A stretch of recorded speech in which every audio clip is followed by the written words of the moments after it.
মানুষ সর্বান্তঃকরণেই একজন স্বপ্নবাজ।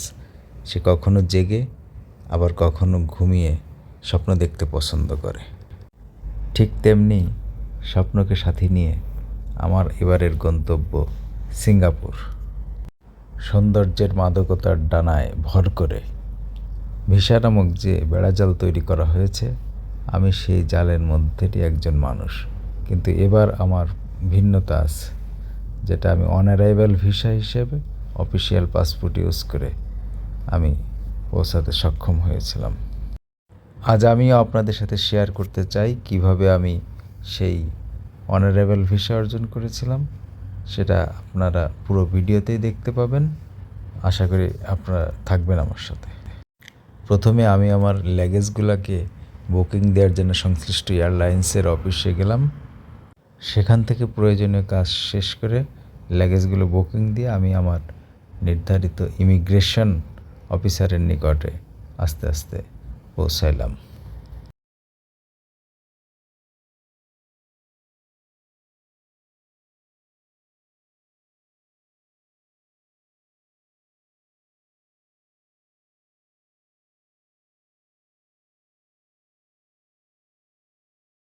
ইমিগ্রেশন কর্মকর্তা আমার পাসপোর্ট চাইলেন, এরপরে আমার সংশ্লিষ্ট জিও চাইলেন। আমি তাকে আমার জিও এবং পাসপোর্ট দেখানোর পরে উনি আমাকে আমার জিওটা সত্যতা যাচাইয়ের জন্য আরেকজন অফিসারের নিকট প্রেরণ করলেন। আমি ওনার নিকটে গেলাম।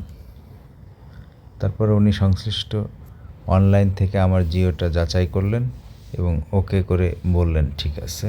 তখন আমি আবার পূর্বের ইমিগ্রেশন অফিসারের কাছে আসলাম এবং উনি আমাকে যথারীতি আর কোনো জিজ্ঞাসা না করেই সম্পূর্ণ হ্যাসেল মুক্তভাবে আমাকে যাওয়ার অনুমতি প্রদান করলেন। অবশেষে আমিও রেমিডেন্স যোদ্ধা ভাইদের সাথে উড়াল দিলাম আকাশে। অন অ্যারাইভাল ভিসার জন্য কী কী প্রয়োজন আমি স্ক্রিনে লিখে দিচ্ছি। আর সিঙ্গাপুরে পৌঁছানোর আগে সিঙ্গাপুর অ্যারাইভাল কার্ড অনলাইনে পূরণ করতে হয় এবং সেটা পূরণ থাকায় আমাকে চাঙ্গি এয়ারপোর্টে 1 মিনিটের জন্য একটু ওয়েট করে যাচাই করে নেন এবং নির্বিঘ্নে আমি অবশেষে সিঙ্গাপুরে প্রবেশ করি। ধন্যবাদ সবাইকে।